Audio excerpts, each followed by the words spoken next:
Scorpion. I'm again with the song called Takukala. Moni tena.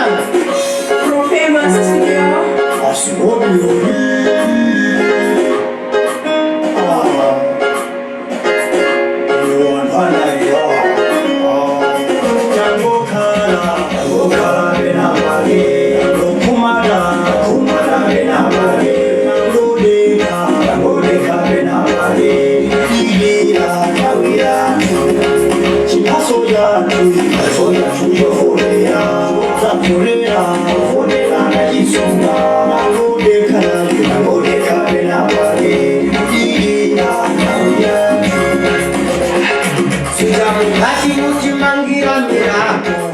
Mazi au bono tizama sipatala masukulu paliponse mpaka leo chikudikia wadi makimeuza tuziza kubwa kwilo makamaka mukapotela ile ilitose chizakalata yale mpaka leo chikudikia pajamana mamba kuposa wangu ukamuuza nikuvulile sapato amataya pata ingi amambala mpaka lero wakubodikia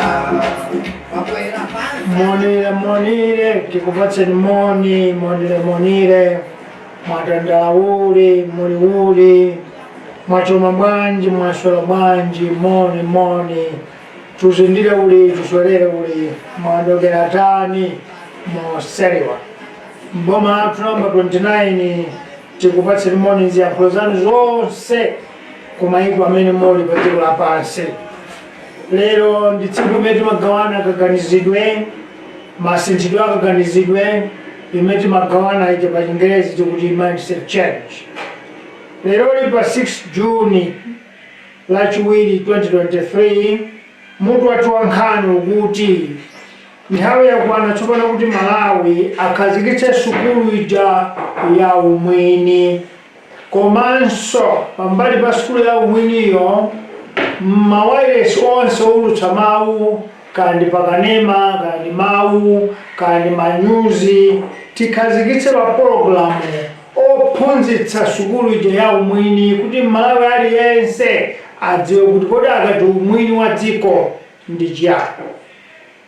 Pa Chingerezi ndiyeti kuti kukufunika sukulu ija yotchedwa patriotism, sukulu imene imaphunzitsa umwini wa dziko.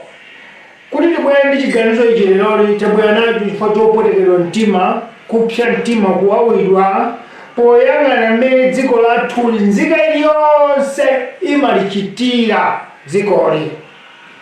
Potero Amalawi tiyamba motere tisanayambe kukutsimikizira kuti nchifukwa chani sukulu ya umwini kufunika dziko muno aliyense Malawi adzifunsa kuti kodi nchifukwa chani ine ndili Malawi. Wina aliyense kwa inu adzifunse payekha kuti ndine Malawi chifukwa chani.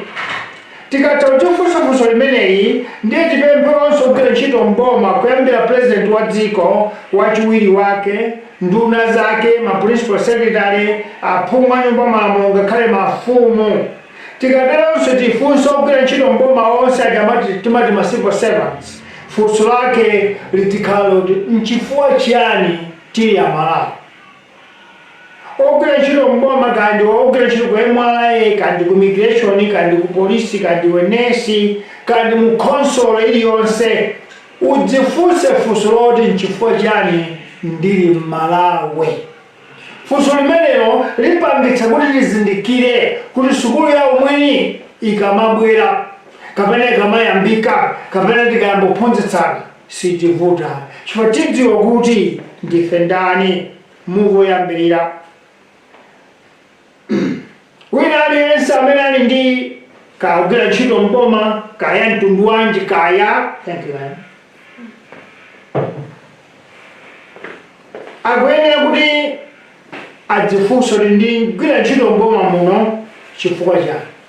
Ndiye ngati yankho yake ingakhale yoti ndigwira ntchito chifukwa choti mafuna ndizikhala moyo wanga udziyenda bwino adzipatsenso funso kuti tsopano pamene wanga kuyenda bwino wa dziko likuyenda bwanji.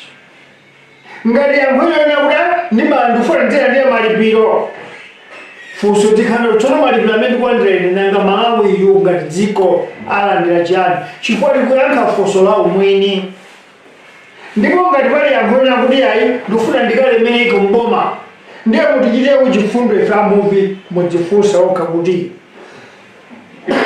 mudzifunse nokha kuti ngati ndili apa kuti ndifuna kulemera kodi tsopano Malawiyu ayenera kupindula chani pa chuma changacho kapena pamene ndikulemeresera ndi dziko la Malawiyu alemera bwanji alemere motani kapena apeza phindu lanji muvi wachiwiri monga takambira mwambamo muvi wathu wa lero ndi wopoteketsa moyo oyambitsa timana kuti BP mtima kumawawa poyang'ana mmene Malawi takhalira mu zaka 60 mu zaka 60 dziko lathuli silidakhale ndi anthu aumwini kapena silidziwa tanthauzo la umwini ndipo silidakhalepo amwini a dzikoli chibadwire cha dziko muvi wachitatu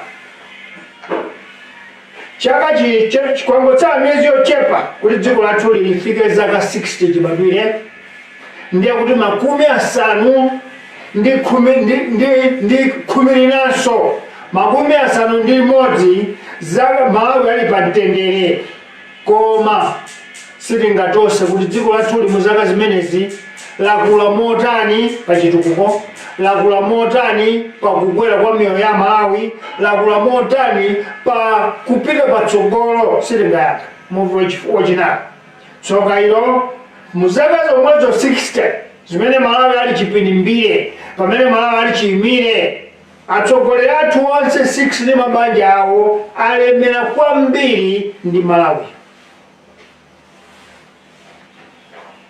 chomvetsa chisoni nchoti dzulo laliwisi tamva kuti kukalonga Amalawi anzathu osachepera 22 makumi awiri ndi mphambu awiri amwalira pa nsewu chifukwa chakuchepa cha ngozi yochitika chifukwa chakuchepa kwa nsewu zomvetsa chisoni kwambiri kuti mu zaka 60 tilibembe misewu dziko muno yoti magalimoto akhoza kumasemphana bwinobwino opanda vuto koma chifukwa chonena kuti Malawi wathu wangoyima Amalawi fe sitidziwa tanthauzo la umwini mmalo moti tilikuze dzikoli tilikweze dzikoli kupinimbira dziko likubwerera mbuyo ndiye ngozi zosanena muvi namba 5 anthu ena tikamayankhulazo kuti mabanja atsogoleri 6 amene apita alemera kwambiri mu zaka 60 akhozomanena kuti mungochita nawo jealous mungodana nawo mungochita nawo jealous koma nateni tidawerenga kuti ndalama zawo anthu amene atsogoleri 6 kuyambira Kamuzumanda, Bakiri Muluzi, Bingwa Mtalika, Joyce Banda, Peter Mtalika, lero Lazarus Chakwera ndi otsatira awo ndi mabanja awo ndi kagulu kawo kuti tiziyang'ana ndalama zawozo zimene aba kulibera dzikoli kapena zimene atenga kutitengera dzikoli zikupitirira 21 trillion mu zaka 60 tichite kafukufuku ameneyo tipezanso ndalama mwini achepa chifukwa nthawi iyo ena amene amaba ndalama ili yamphamvu ena amene amaba ndiye ndalama ili yamphamvu ndiye kuti tisakanize kutipeza kuti apitirire 21 trillion muvi namba 6 tate ntingwera 21 trillion iyi ikadakhala kuti inagwiritsidwa ntchito ku dziko Amalawi ife tinali ndi timadziwa tanthauzo la umwini misewu imene tikanalima mdziko muno yaphula ndi ngati ndiye kuti kuyambira Kalonga mpaka Nsanje kuyambira Mulanje mpaka Kumwanza kuyambira Mulanje kuchoka mpaka Nsanje kuchikwawa kuyambira Kuchinji mpaka Kunkhotakota kuyambira Kuchinji mpaka Kusalima kuyambira Kujeka ku Mzimba mpaka Kunkhotakota mpaka ku Kalonga mpaka Kuchitipa kuyambira Nkhatabe mwinanso tili ndi mlatho opita pa chilumba cha Likoma chifukwa ndalama iyi ndi yambiri pachifukwa icho funso lonena kuti yachipirire pang'ono tisasirepo misewu ya nzigawo ikadakhala paliponse ya maboma ikadakhala paliponse ndiponso makonsolo ndilande munchesimu muzolozolo munchenga utuwamu kukadakhala kuti mangolo windo musalimamu kadakhala kuti kulitala pena paliponse pandalamayo ndi ambiri.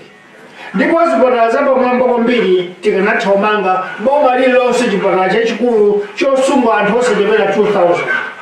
Magetsi okwana 8000 megawatts zikanakhala kumba, ndipo njanji zikanakhala zitafalikira madera onse a dziko lathu lino pa ndalama imene atenga aba atsogoleri 6 ndi mtundu wawo ndi mabanja awo ndi owatsatira awo. Muvi namba 7. Mutu wathu wa lero ukuti dziko lathu likufuna likhazikitse sukulu yapadera kapena mapologalamu apadera pa wireless ndi pakanema kumaphunzitsa Amalawi kuti akati mwini wa dziko zimatanthauzanji, tanthauzo lake lanji. Chifukwa umwini tikapita ku sukuluko timadziwa kuti aliyense amaphunzitsidwa mawu oti patriotism, umwini. Koma Malawi athuyi sukulu yathu amene taphunzira Malawi muno khala ngati limene la umwiniro sitimalidziwa kapena ku sukulu kusida kumaniralo, koma ndiye chikumanira nawo tsiku ndi tsiku. Zitsanzo tikupatsanipo pano. Maboma atatu atsogoleri akanapita ku sukulu zawo kachenjede amene amadziwa tanthauzo la umwini. Chitsanzo, bambo Bingwa Muthalika adatalipatsira dzikoli nkulipatsa chakudya chokwanira, koma amene amatuluka ali ndi 62 billion. Kupatula katundu, kupatula nyumba, kupatula magalimoto, kupatula minda, kupatula mafamu, kupatula mabusiness, koma kashi yokha 62 billion. Amene mtsogoleri ophunzira kwambiri profesa koma walephera kudziwa tanthauzo la umwini.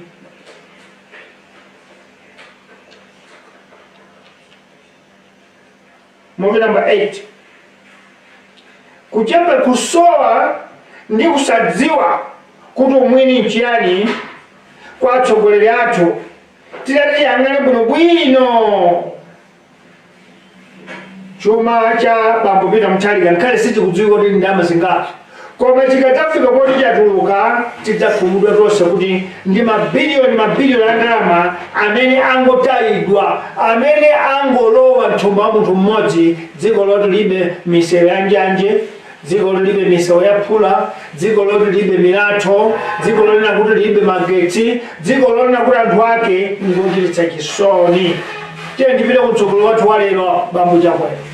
Muzaka zochepa kwambiri zosakwana zitatu zomwe bambo Chakwera akhoza kuti aulule ndalama zimene nazo dziko likhoza kukwiya.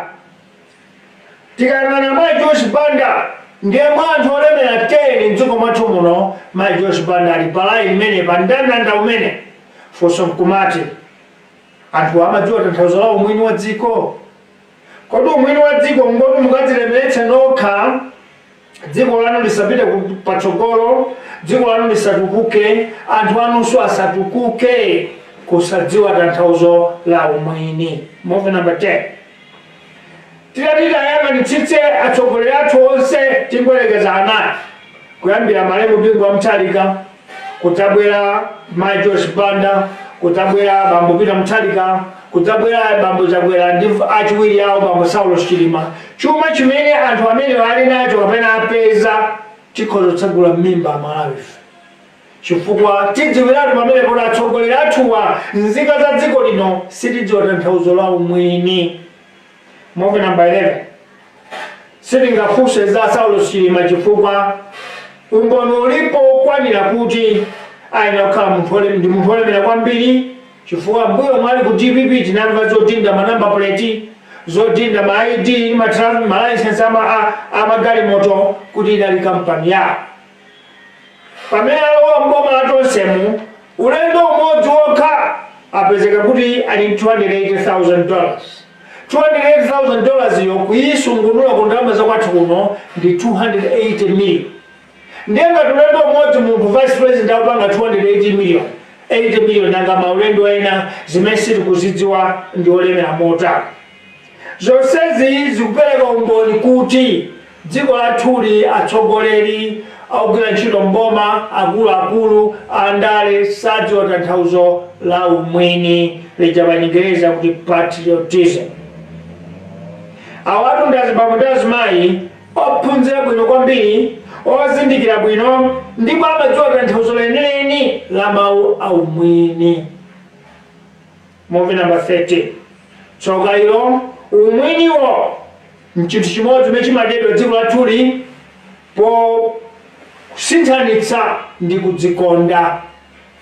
Kumale kwathu kuno umwini sitimaukonda ndipo sifuna tidzimva za umwini chifukwa pa umwinipo tidayikapo kudzikonda, tidayikapo kudzilemeretsa, tidayikapo nkhanza, tidayikapo nkhwidzi.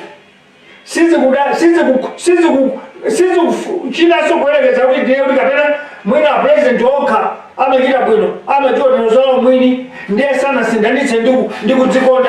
Zimambira kwa president iyo, vice wake, nduna zake, ma principal secretary, akuluakulu amakampani aboma akandi apampando onsewo adatenga liwu la umwini nkulisuntha nkukhazikitsa liwu la nkhwidzi, liwu lodzikonda kuti adzilemera okha adzipindula okha. Movie number 14. N'chifukwa chake lero zomvetsa chisoni kuti zigawenga zoopsa kwambiri pa dziko lapansi pano zikukapezeka kuti zili ndi ziphaso za dziko la Malawi. Passport ya Malawi imaperekedwa ndi wamkulu kwambiri wa immigration, wamkulu kwambiri, simaperekedwa ndi munthu wamba anyamata ang'ono amapeka ndi akuluakulu otchedwa passport officer. Koma passport amenewo akukapezeka ndi anthu alini mbiri zoyipa mdziko la Rwanda. Zomvetsa chisoni kwambiri, zomvetsa chisoni kuti sitidziwa umwini mdziko la Malawi, sitidziwa kuti kodi dziko langa ndi tanthauzo lanji. Timatenga za dziko lathunso kuzigulitsa kwa anthunso oyipa mtima, anthunso ankhanza. Movie number 15. Munthu amene akufunira dziko la Rwanda amene anapha anthu osachepera 2000 mchaka cha 1994 ali ndi passport ya Malawi ndipo dzina lake kwathu kuno ku Malawi timatchula kuti Mr. Postani Chikuse. Mr. Postani Chikuse. Koma munthu Postani Chikuseyu si Malawi, dzina lake lineni ndi Fulgense Kaishema wa ku Rwanda. Ku Rwanda ko anapha anthu 2000. Koma chifukwa dziko lathuli umwini sitimaudziwa, tinatembenuza umwini ndi kuipa mtima, kudzikonda. Lero katundu wa dziko, chuma cha dziko timatha kungochimwaza mmene tingathere. Ku South Africa kwapezeka kuti munthu amene ofunika kuti anapha anthu ku Rwanda akayankhe mlandu ali ndi passport ya Malawi, ompatsa passport officer wa dziko la Malawi, ovomereza department ya immigration dziko la Malawi. Movie number 16. N'chifukwa chake tikuti Malawi akhazikitse sukulu yatsopano ya umwini ndipo pakhalenso pa programu pa wireless ndi pakanema kuwaphunzitsa Malawi tanthauzo la umwini kuti tisiye kulitundudza, kulisadzula, kuliononga, kulikudzula dziko lathuli. Movie number 17. Ngati anthu okulanda ambiri oyipa ngati imeneyi akupezeka kuti ali ndi mapasipoti a Malawi, ndiye Manigerians angati amali mapasipoti a Malawi, ndi Machina angati amali mapasipoti a Malawi, ndi Mapakistani angati, Sri Lanka angati, Burundi angati amali mapasipoti a Malawi. Chifukwa choti dziko lathuli silidziwa ubwino wa umwini timangopereka za dziko lathuli kwa aliyense. Lero Bambo Kaishema apezeka mlandu ku South Africa, makoti atero, koma akutapezeka ndi passport ya Malawi. Ngati dziko tikumva bwanji manyazi atigwire. Movie number 16. 17. Ningoti 18.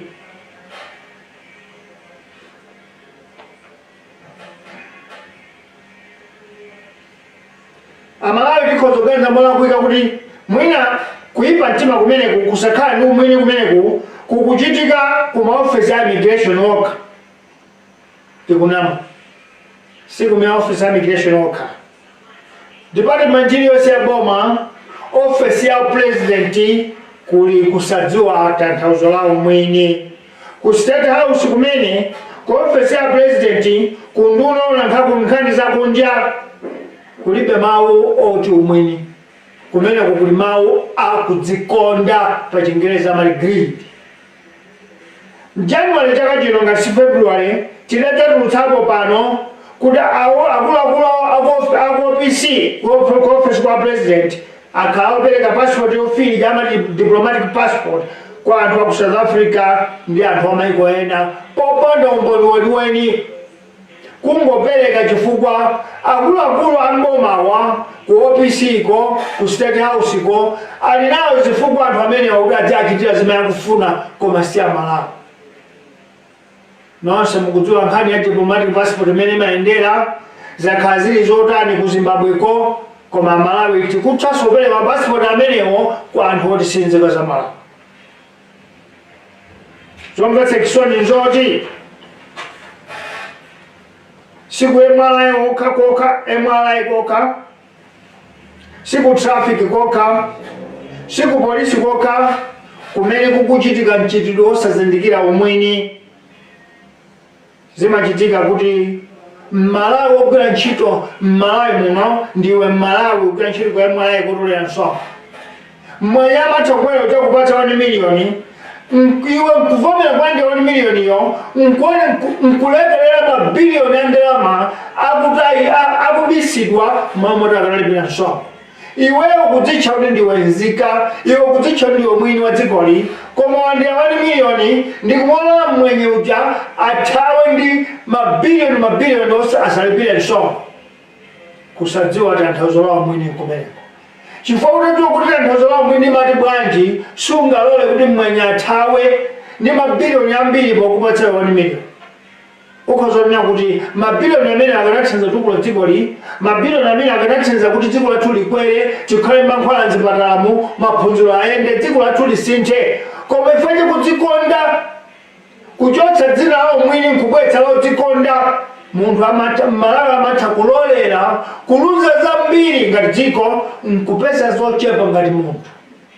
Bolo kamange nyumba kunyambalweko, bolo mange nyumba mchimbamu, bolo kama nyumba kwa kaumako, bolo mange nyumba kunchesi uko, iwe bola zako zatheka kusowa kuchizindikiro, kusowa chidziwitso cha umwini. Ambiri agulitsa passport ya Malawi for 500,000 kwacha.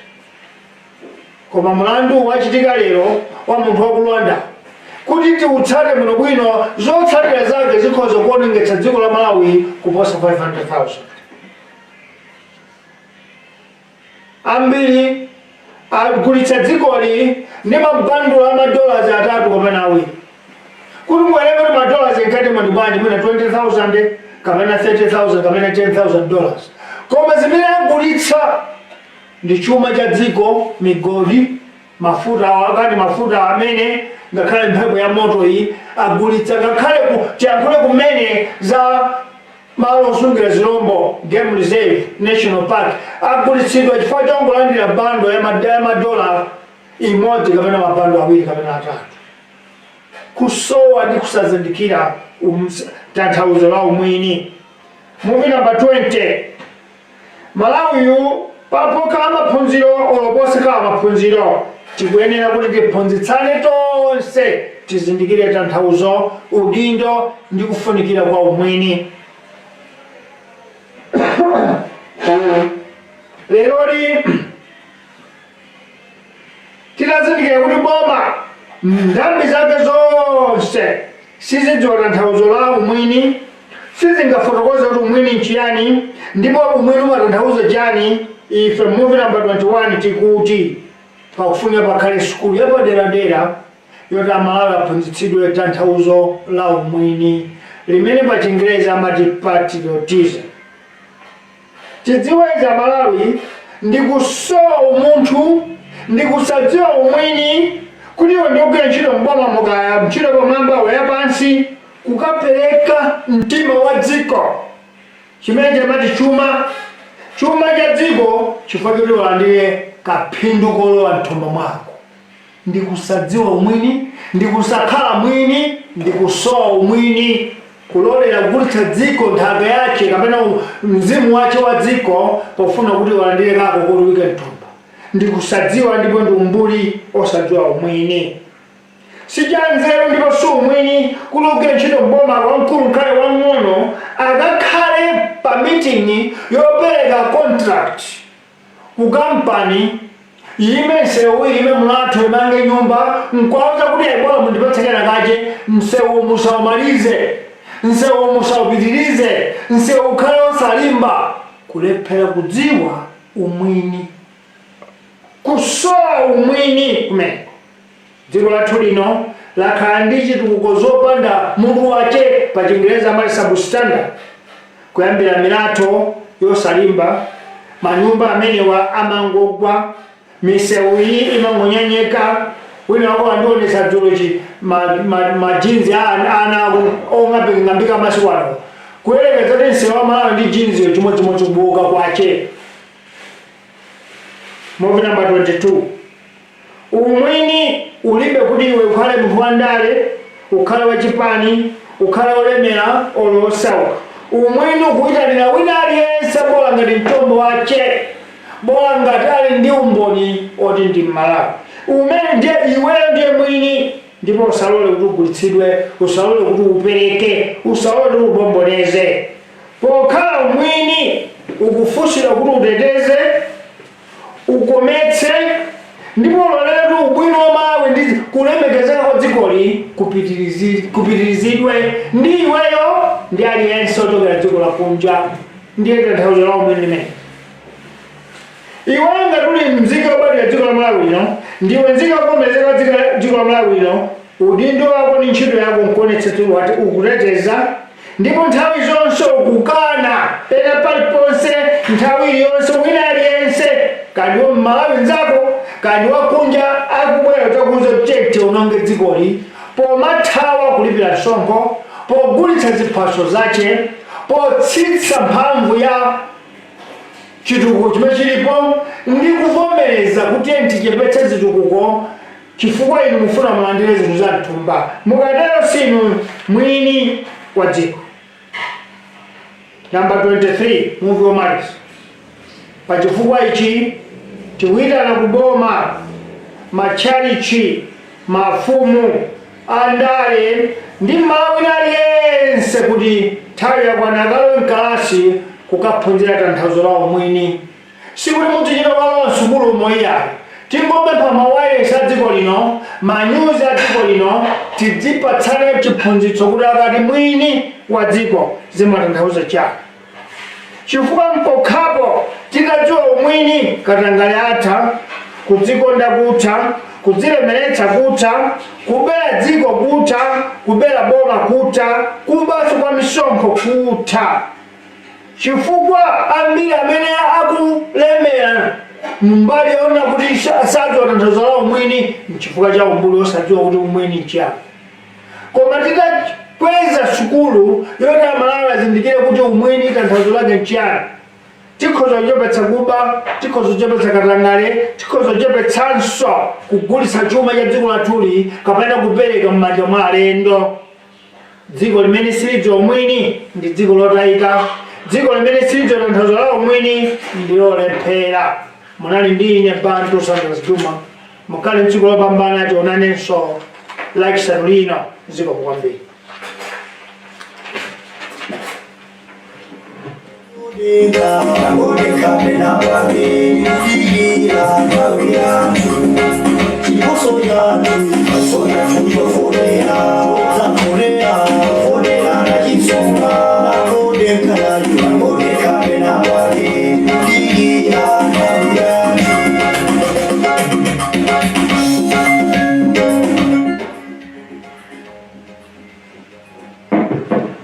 Monire, mwatandalauli, muliuli, mweuli, mwachoma bwanji. Moni, maswera bwanji, tusendile uli, tusolele uli, mwadokera tani, mosaliwa. In the 29th district of our nation, we greet you all Malawians in the diaspora. Today is Tuesday, the 6th June 2023. We are back with our Minds Change project. We are insisting, we are persisting, we are consisting, and we will always be here because this is the only weapon, this is the only tool, this is the only mechanism that will change this country. Without mindset change, we are no longer going anywhere as a nation, and as Malawi we will never develop. With mindset change, we can soon join the list of developed countries with Tanzania, with Zambia, with Mozambique, Kenya and the other countries, Rwanda, across Africa. But without mindset change, we are going nowhere. This is why we insist. This is why we continue. That's why we are pursuing this project of mindset change. And mind you, we are not paid by anyone. But the heart of patriotism, the mindset of patriotism, the sense of patriotism is what brings us here every Tuesday, every Friday, and next door every Sunday, because we want to get even. Fellow citizens, our topic of the day is very, very important because it deals with patriotism. Our country needs to establish patriotic school and radio programs for all Malawians. Let me repeat. Malawi needs to establish patriotic schools and radio programs for all. In a harsh and angry tone, today we are bringing a topic that each and every citizen must sit down a moment and ask himself or herself a question: why am I a Malawian? That's worth repeating. We need to sit down a moment and ask ourselves questions. Why am I a Malawian? Why?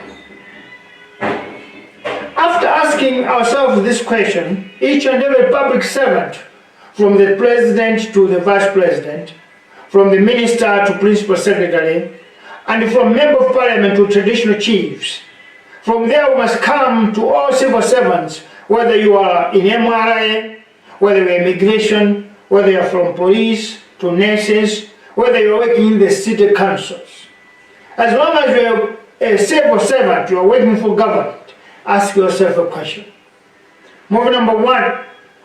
Everyone who has a job in the government must ask this question: why am I a civil servant? If your answer is to earn a living, or to get a salary, or to get rich, please do us a favor in this Mindset Change project and just ask yourself this question. If I'm working to earn a living, if I'm working to get a salary, what Malawi as a country is earning from me? While I earn a living, while the country is paying me salaries, what is it that I'm doing in return for this country? That's a patriotic question. If the answer is to get a salary, do the same and ask, what do my boss, which are citizens, get from me?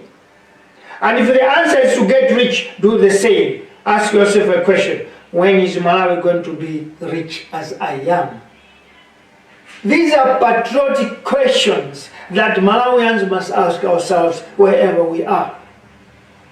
Moving number two. As we explained above, that today's episode has come with pain, which must provoke acrimony, harshness, bitterness, and anger in the hearts of all citizens. Everyone can agree that Malawians have not been patriotic, and we have not been patriots ever since the birth of this country. We have never been patriots. We have never been patriotic, and we are not patriots. Examples are many. Moving number three.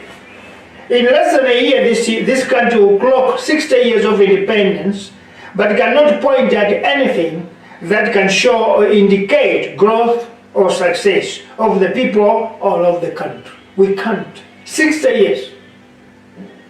Why? Because we're not patriots. And move number four. Unfortunately, in the same period of 60 years, Malawi as a country has made families, tribes, and regions richer and successful. And these are families of Kamuzubanda, the families of Bakiri Muluzi, the families of Mr. Mutarika, the two Mutarikas, the family of Madam Joyce Banda, the family of President Lazarus Chakwera, and their spouses. By extension, their extended families, wherever they got married, they have benefited from the resources of Malawi, while the country remains the poorest. As I speak to you, just a day ago, we have lost over 22 citizens in Karonga out of road accidents because of the small and narrow roads. Moving number 5. Some people may think we are being jealous by saying all these facts. Let us look at the fortunes that our 6 leaders and their spouses have accumulated or made in estimate for 60 years. We will be disappointed to know that the worth of the 6 leaders combined can be estimated to be a total of 21 to 30 trillion Malawi kwacha in 60 years' time. Moving number 6. Let us calculate the 21 to 30 trillion over what it can do to this small country if that money was used patriotically in this country or within. 1. All roads in the country could be tarred to bitumen standards. We are talking about national, provincial, district as well as council roads could be bitumenized, and the extension of townships will be bitumenized too. Meaning Manchori, Manyowe, Bangwe, Yasini, Kachere, Machinjiri, Ntopwa, Mpingwe, Chisombezi, Chigumula, Miselza. Angels go there, Olango, Angelo go there. Chirobwe, Mpemba, Chadzunda, that is our CBD, Blantyre Commercial Seat, could be tarred and bitumenized. And that would be the same in Zomba, Shinamari, Rigangala, Naisi, Lilongwe, Njesi, Bwandiro, 23, 49, 25, Lumbazi could all be bitumenized. In the north, Zolo, Katoto, Mchengautua, Kaningina, all those areas could have been tarred and bitumenized if this money was used patriotically within the country, not stolen by leaders. We could build state-of-the-art hospitals across the country, and each and every district would have its own referral and central hospitals. Electricity could have been generated to high volume of about 8 to 12,000 megawatts. Railway lines could stretch the whole country from Nsanje to Karonga, from Mulanje to Mwanza, from Mangochi to Nchinji up to Nzimba, and from Salima up to Chitipa. Movie number 7. Our topic of the day is Malawi need patriotic school and radio or television programs for each and every citizen. This country is failing as other countries because Malawians do not know the meaning of patriotism. Civilization without patriotism is just a loss of education. Let me repeat that. Civilization without patriotism is just a loss of education. The following examples will justify the past 3 governments have been led and presided by the most educated man in Professor Bingwa Mutharika, the most civilized and learned man. Despite his contribution in making the country food sufficient, we all got disappointed to learn that he had amassed personal fortune of 62 billion kwacha minus properties, one of which is in that house. It gives us the same point. Civilization without patriotism is just a loss of education. This is the man we call Professor Bingwa Mutharika. Moving number 8. This is lack of patriotism to a leader. If we can track Professor Peter Mutharika's wealth, we will all cry for Malawi. Soon, an expose will be out to reveal his wealth and the country will be in disappointment. Wow, it will be a lot of money, but our country remains without any infrastructure. Movie number 9. Everyone gets more angry to hear on the top list of Malawi's richest people to see Madam Joyce Banda, a woman who only ruled or served this country for only 2 years, to be one of the top 10 richest people, and we are not sure or we do not know exact estimates of her fortunes. Movie number 10. If there was any tracking of President Lazarus Chakwera of his wealth now, the country will wake up to be disappointed and in anger, asking what business has he been doing in less than 3 years to accumulate such fortunes or wealth. This tells us that our leaders are not patriots. They are crooks, they are greed, and they don't even know the meaning or definition of patriotism. Moving number 11. We cannot question the Vice President Saulos Chilima because rumors of his wealth started triggering when he was in DPP as a Vice President on traffic number plates and driver's license cards. When he entered Tonsi Alliance government, we are not surprised to learn that at one transaction, he benefited by receiving $280,000, which is equivalent to 280 million kwacha in one transaction. How many other transactions has he made that can explain how rich he is? Movie number 12. These are men and women who are enlightened the education wars, which mean they know the exact and actual meaning of patriotism. Now the question is, if they know the meaning of patriotism, why accumulating such fortunes when the country is poor, when the country is not moving forward? The answer is, they don't know the meaning of patriotism. Just to know that patriotism is ownership does not mean that you understand and know the meaning. The meaning of patriotism is that you don't accumulate wealth for yourself when your country, when your people are suffering. Movie number 11. No. Number 12. Number 13. Unfortunately, patriotism is the most hated word in Malawi compared to the word greed. Unfortunately, this country, nobody wants to hear the word patriotism. But when it comes to the word greed, then that is the most loved, the most kissed, the most warmed up word for each and every Malawi. In Malawi, it does not matter whether you are the president, whether you are vice president, whether you are minister, principal secretary, director, CEO of SOE, chairperson of government company, civil servant or public servant, what comes to mind on these people is greed, not patriotism.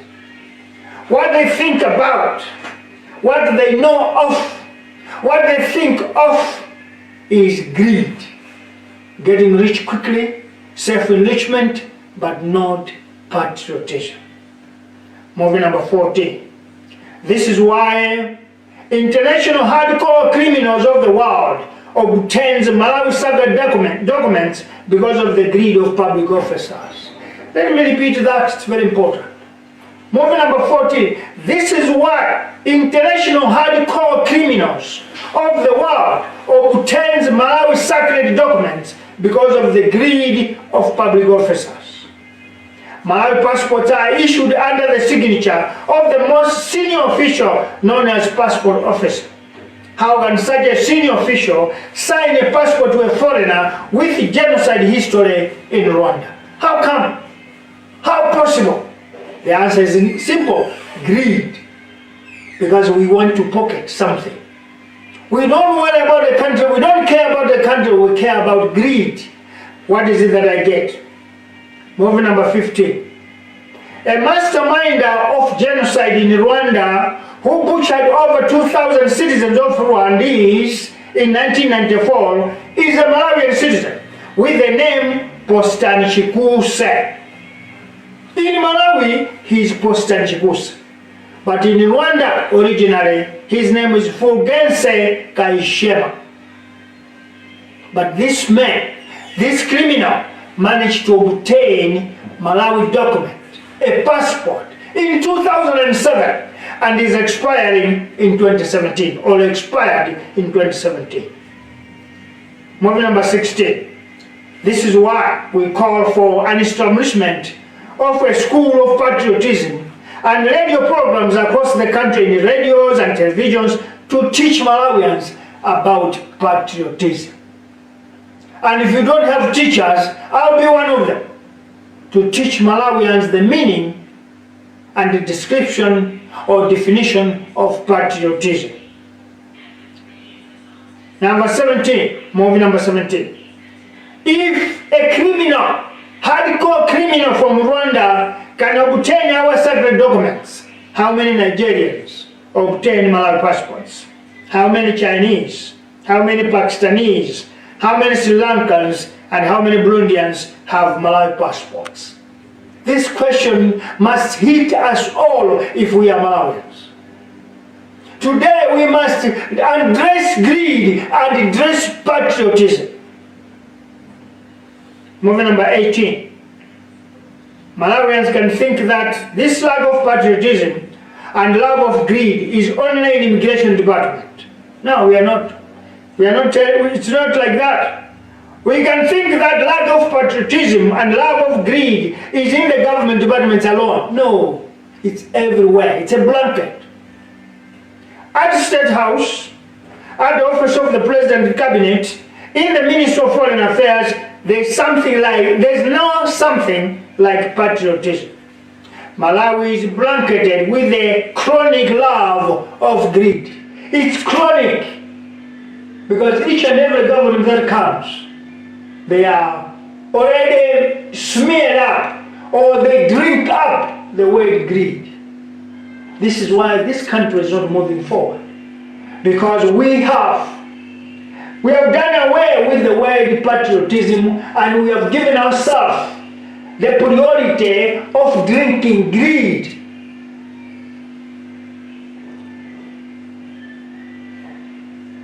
In January, if not February this year, we exposed the State House and OPC officials issuing diplomatic red passports issued to South African citizens and other nationals from other countries. From State House, from Office of the President, issuing diplomatic passports. Do you know what diplomatic passports do? Many people are using diplomatic passport to run away from security checkpoints so that they shouldn't be caught by their criminality or criminology. Diplomatic passports are not issued without the consent of the minister. In Malawi, the Minister of Foreign Affairs signs a diplomatic passport to foreigners. Yet Malawians cannot access any. When you ask, they're asking you, what job do you do? Who are you? But outsiders, foreigners are given just because there is cash, greed in your pockets, in their pockets. Movie number 19. Malawi is one country where MRA officials were allowed to receive 1 million kwacha in exchange for Indian businesses to evade tax in billions of kwachas. It's Malawi that does that. It doesn't happen in Botswana, it cannot happen in Lesotho, it cannot happen in South Africa, it cannot happen in Namibia, but it happens in Malawi. That an MRA official will receive 1 million kwacha and pocket it in his pocket in exchange that an Indian will evade to pay billions and billions of taxes that could develop the country, build hospitals, buy medicines, and that is Malawi. It is one country where government senior officials who will receive 500,000 kwacha to sell a Malawi passport. It is one country where senior officials can give mineral resources in exchange for 2 to 3 bundles of $10,000. 2 or 3 bundles, that's 30,000. Yet minerals are worth billions, if not trillions. Our country has been sold to the highest bidder because of greed. Our country has been sold to the highest bidder because of greed. We just need to do one simple thing: remove greed and dress or drink patriotism so that we can protect and defend our resources. Movie number 20. Malawi, with or without education, do not know what the word patriotism means or stand for. Our call is coming after realizing that government in all sectors of service do not know the description, the definition, and what it entails to be a patriot. That's why we are appealing for a special school of patriotism in this country. That's why we are appealing for special programs in all radio stations free of charge, so that Malawians must know the meaning of patriotism. Movie number 21.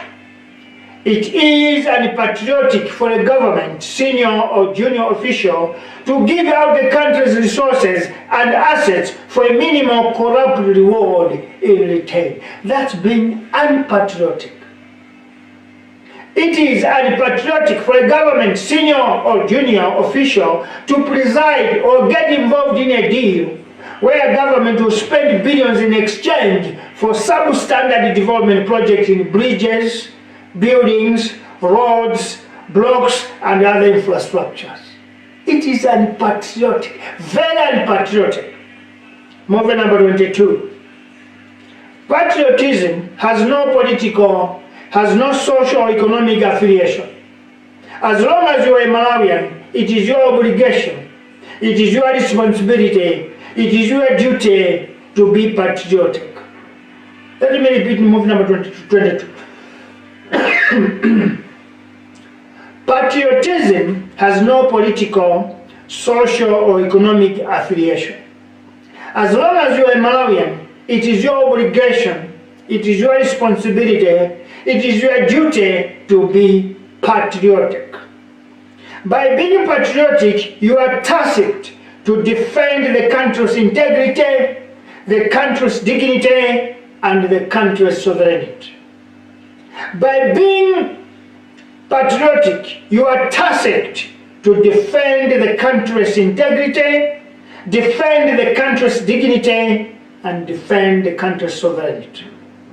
As long as you are a citizen of Malawi, your obligation and mandate is to defend and always be in denial wherever and whenever anyone, be it a Malawian or a foreigner, is found abusing or misusing Malawi as a name, Malawi resources, Malawian people. That is a patriot. Last movie number 23. By this we call upon government, we call upon church organizations, we call upon traditional chiefs, we call upon politicians and each and every citizen to undergo patriotism education class so that this country's problems can ease or will ease. Corruption, greed, selfishness, and state looting and embezzlement of taxes happens because citizens and culprits are ignorant of the word patriotism. Let me repeat. Corruption, greed, selfishness, and state looting, as well as embezzlement of Malawian taxes, happens because citizens and the culprits are ignorant of the word patriotism. Had we know what patriotism means, we couldn't be greedy, we could not be corrupt, we could not be selfish, and we could not loot the taxes of our people. A country without patriotism is a lost and failed nation. A country without patriotism is a lost and a failed nation. Fellow citizens, I want to appeal to President Lazarus Chakwera. I want to appeal to the government of the day, Towards Alliance. I want to appeal to all political parties in Malawi. This is the time when we must infuse, impose, paste patriotism in each and every chest of a Malawian. This is the moment that we must stand up and paint a picture, develop an attitude, create a mindset, impose an idea that all of us must know the meaning of patriotism. It is only through patriotism when we can save billions from being lost in corruption, invasion of tax, looting and embezzlement. It is only through patriotism when we can be able not to allow any contractor to give a substandard job or project in our country. Patriotism demands integrity. Patriotism demands dignity. Patriotism demands smart in whatever we do. And we need perfection in all jobs, developments and programs. May Malawi listen to this call for the establishment of a course, a school, a program that teaches ourselves patriotism. You were with me, Bantu Sanders Juma. Have a great day. Let's meet again on Friday, next same place, or Sunday next door. Let us be patriots because we are Malawians. Thank you very much. If I'm on the